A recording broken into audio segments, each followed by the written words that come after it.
Okay, we should be good to go, Mayor. Okay, super good. I'd like to go ahead and welcome you to our strategic planning meeting this evening, primarily a budget meeting. This meeting's being held Tuesday, May 4th, 2021. For the record, all city council members are present for this meeting, as are members of our staff. We are excusing our city recorder, Shaylee Nay, this evening. Also, the fire chief has to be excused, Chief Shawley. So, going to turn it over to, do you want me to go to you, Cody, or right to Bill? Bill, do you want to introduce the process tonight? Yeah, I'll take just a second if I may, and then we'll get to Cody, who's got the real meat of the discussion. I just wanted to say thank you to all of the department heads for the diligent effort on this work, and especially Cody for putting all this together. This, as you know, this isn't your first time through this. You council members and the rest of the staff has been through this before, but this is an exacting process that is at times nerve-wracking and exacting in the details that are required. And each department head has really sharpened their pencils and made sure that the requests that are there are warranted and the most efficient use of the money that's possible. And so I wanted to say thank you to Cody and to the rest of the department heads for really putting this together and their efforts to make sure that these funds are used in the sacred way that they should be. These are a very special trust that's given to us as the city and as employees, and we're grateful for it. And we know that this is not a small thing. These sacrifices, this represents sacrifices on behalf of each resident in the city and each person that comes here to do business, and we're grateful for it. So with that, I think we'll turn it over to Cody and we'll go through this.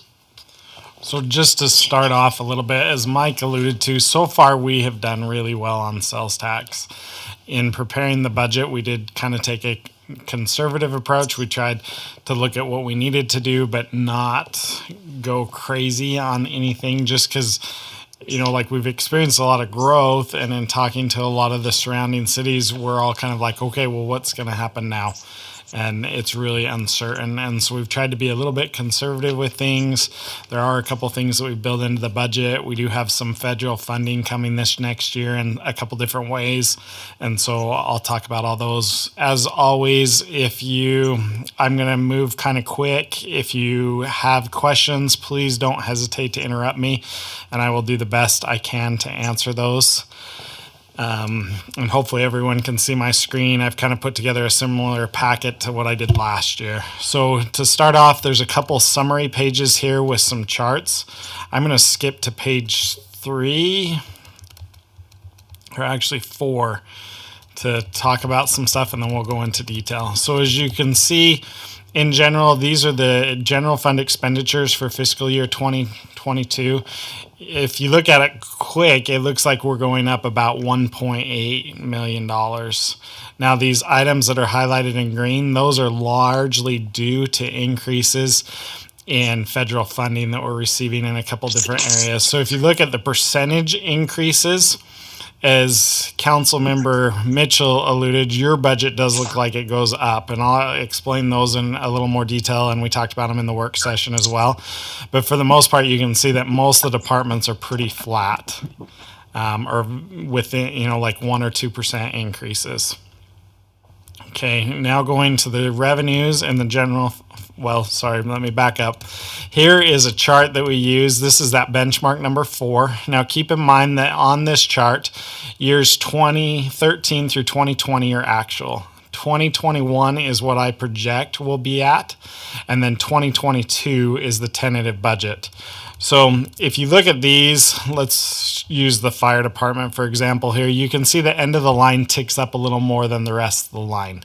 The reason being is with expenditures, with accounting, we're always conservative with our revenues, and then we budget not worst case, but kind of what we think would need on more of a worst case type status.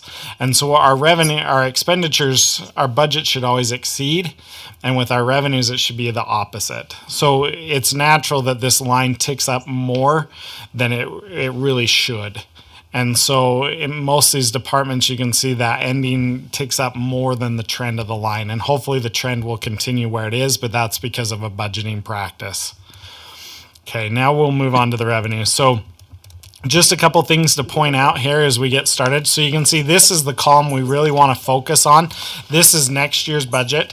So we have the prior year actual, the current year budget, the current year actual, and this is as of February, and then the current year projected actual. So this is kind of my guess of where we'll be, and then the future year budget. Now, I did go through, if you remember, we've had a lot of budget amendments with CARES Act funding, and some of those were to reallocate public safety wages and some weird stuff that we've never done before. Hopefully we'll never have to do again. So I pulled those budget amendments out, so we're at where we were when we adopted the final approved budget. And the reason I did that is for comparability reasons. I wanted you to be able to see like apples to apples, not a CARES Act budget to oranges kind of thing. So just keep that in mind, that this is a little different than our actual budget, but it's what we approved a year ago, and the changes are really associated with CARES and those budget amendments that we've done. As you remember, the property tax revenue, we always want to overestimate that. And then once we get our certified tax rate from the county, we'll pull that down to match the certified tax rate. That comes out usually right before the final budget, around the 10th of June. And then we'll adjust that with our sales tax so that we have the funding that we need. You can see we kept most of the funding pretty flat. Our sales tax for the year 2022 is actually slightly less than what we actually collected in 2020. And so we are still being conservative with that estimate. Our fee and lieu, all of our license and permits, and our grants, we left all of those where they have been. Just not knowing what's going to happen with building and those kind of things. You can see we're way up on our building permits and our building plan fees, but the future is a little uncertain right now. Now going down to some of these federal grant funding, we have a couple different ways that we're going to get some federal money this coming year. If you remember, President Biden just approved the ARPA and the CLFRA. That's the acronyms for his last stimulus. And the city's budgeted to get about $984,000 and change. We don't know what those funds are available for yet. There's been some Q&As come out from the state, and a lot of it says, well, we think it'll be for this, but we don't know exactly. And the state has some interpretation there. So rather than have happen what happened to us this year, that we got caught without having any of the CARES Act things budgeted, we decided it would be best to put that money in there. And we know that it's coming, and then we can kind of adjust it where it needs to be, but we don't have to do that with a budget amendment. We can just do it with a budget reallocation. The second way that we'll get some federal funding is with our CMAQ funding on 1050 West with the roundabout, and we're projected to get $500,000 of funding there. You can see our contributions from our local option highway money. We're up there. One change here, 1033,900. The current year, our budget was associated with our agreement with South Ogden and the money that they contributed for that extra 12-hour position. Now that agreement's been terminated, and if you remember a couple months ago, Chief Shelley brought forth an agreement where the county is going to help fund some of the heavy rescue costs. So that's what this $37,450 is. Charges for services, a lot of that we left unchanged just because we're hoping that the year is going to be similar to what it was in 2020 and before, and so we thought those were still good estimates. One change is this account 10347750. This is a new class that Rich is offering at his facility. It's contract classes. He found a vendor that actually teaches some classes, and it reaches out to age groups and times that he doesn't have employees there, and so he's able to offer additional services. And so those are some new classes, the revenue associated with them. One other increase that we have is, and we'll talk about this in more detail in a minute, but we'll talk about it now as well. So if you remember the 1050 West RDA area, it expired in tax year 2020. So as of December 31st, we don't get any more money for that 1050 West RDA area. We actually got our final distribution in March, but that was it. And so we're done there. And so in looking at those funds, historically we've used, it's hard to split the senior center from the senior housing. And so there was some costs that were being paid for by the senior housing that are really directly tied to lunch. And so in trying to get a more true picture and get those funds to sustain themselves now that we don't have that property tax revenue, we looked at it and our costs are going up and food costs have increased dramatically with COVID-19. And so we're proposing a lunch price increase to $3.50. If you remember, what we've done the last few years is we've matched the rate for Meals on Wheels. That's a federally funded program, and so it's paid for out of federal funds, and they just have a suggested donation of $3. The city really has more costs associated with it than the $3 per meal. In all actuality, by the time we figured labor and stuff, we're probably more around like the $6 to $10 range, depending on the individual meal. And so we'd propose an increase there of $3.50, taking effect probably around September 1st if the council sees fit. Fines and forfeitures, with court being operating how it is and a lot of the cases not being able to move forth or trials, we pulled that revenue down a little bit. Interest earnings, as you're probably all well aware, our rates have decreased. Hopefully they'll start to come back, but they have decreased, so we pulled the interest revenues down. We have some rollover of Class C road funds and local option highway funds that we're budgeting so that we have those available to use for projects in the coming year. And then the use of fund balance, if you remember, we usually budget some money to play the state auditor's game for our transfer to the capital projects fund, so we're not over our fund balance. So we have some money in there for that, and then we have a little bit of RAMP population grant rollover that we'll have available in next year that is restricted. So that is all of our revenues for the general fund. If I don't have any questions, I'm just going to keep going. I'm going to go over some citywide facts for as far as employees and those kind of things go. So we provided this in the packet. There's also the benefit packet in there. You can see overall our plans increased, the medical increased 4.9%, dental increased 0.5%, and vision premiums increased 0.5%. We did go out to bid this year, and we still feel like the provider we're going with is the best for the city and was the cheapest as far as we could tell. Overall, when we did our salary surveys this year, the average increase was 3.23% approximately.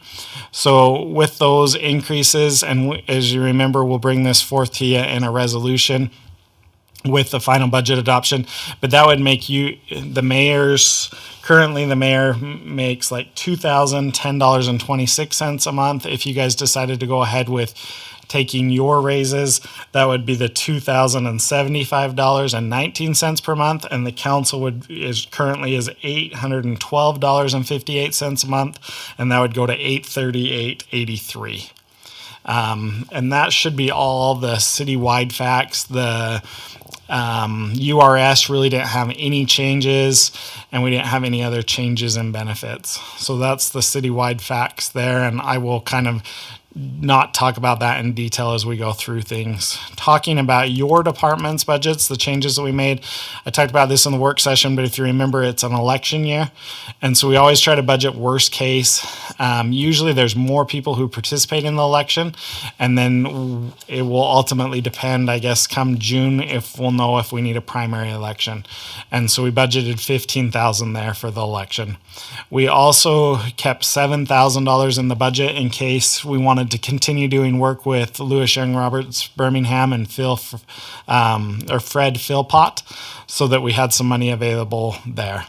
We also, as I talked about, one of the things is we start moving forward with this 2030 plan and following up upon Fred's discussion. The easiest way to fix the budget and to keep things rolling would be if we could keep the local option sales tax. Right now in state code, there's a sentence that says that goes away as of fiscal year 2030. And so hence our 2030 cliff. And so one of the ways that we've talked about and looked at fixing that would be to hire a lobbyist. We look at it and we're talking about budget year 2022, that's 2030, so we have 8 years. So that's really only 8 legislative sessions that we have.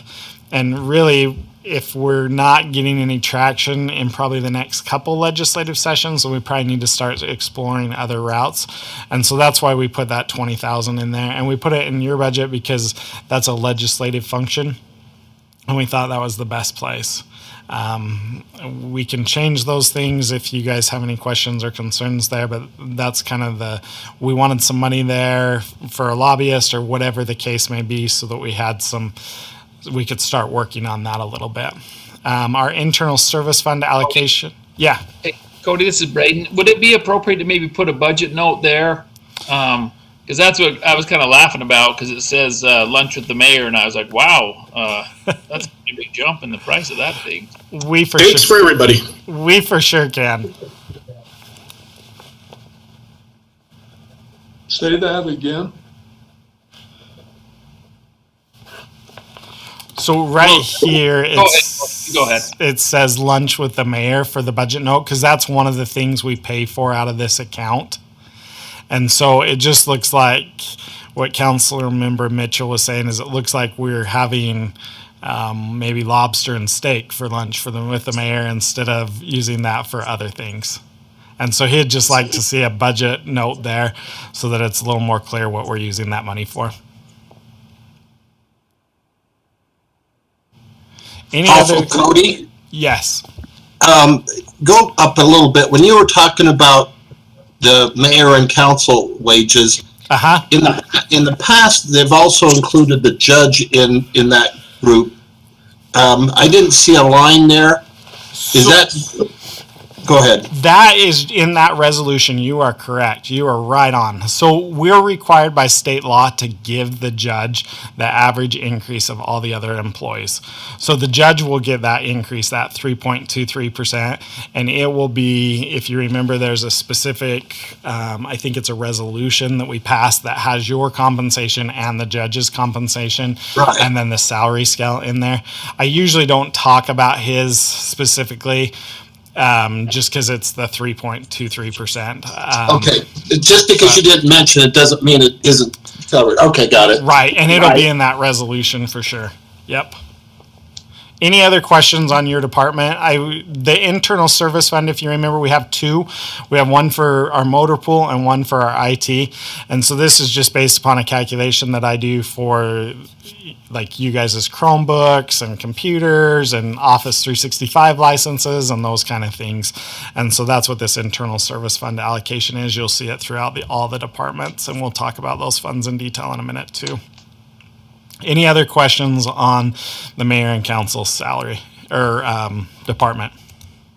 Okay, if not, I'm going to move on. Legal. So Steve's not here, so we're going to cut his whole budget. Just kidding. So he doesn't have any changes. We've got the Citywide Facts for the salaries and benefits that we just talked about. He's not proposing any changes in his department. We had a small change in the internal service fund, so that's his department. It really is pretty similar to the current year budget. City administration bills budget is pretty similar. So we've got the Citywide Facts there for the salaries and benefits. He didn't have any line items adjustments within his budget. And then just the internal service fund allocation. So you can see his budget actually decreased just with the changes in our city administrators for the year. So that's that. Business administration. So this is my department. We've got the Citywide Facts there for salary and benefits. We have one small change here with our audit. It goes up just a little bit each year, so I increased the budget by about $500. And then we've just left everything else flat and the internal service fund. If you remember, we have an agreement when we went to the trust that they'd hold the rate for a while on our insurance.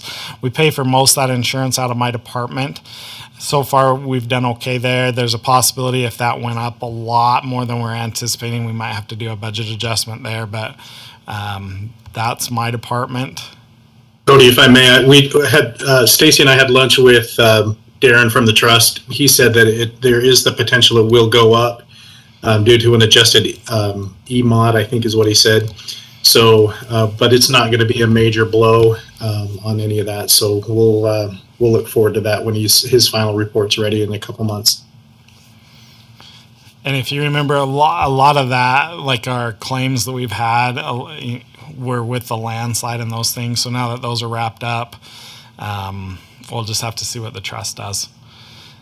Non-departmental. So this is kind of our catch-all department, if you will. So this is where I've put that federal funding right now. Since we don't know what we can spend it for, I thought, well, this is a good spot for it. That's where we paid for a lot of our CARES Act funding too.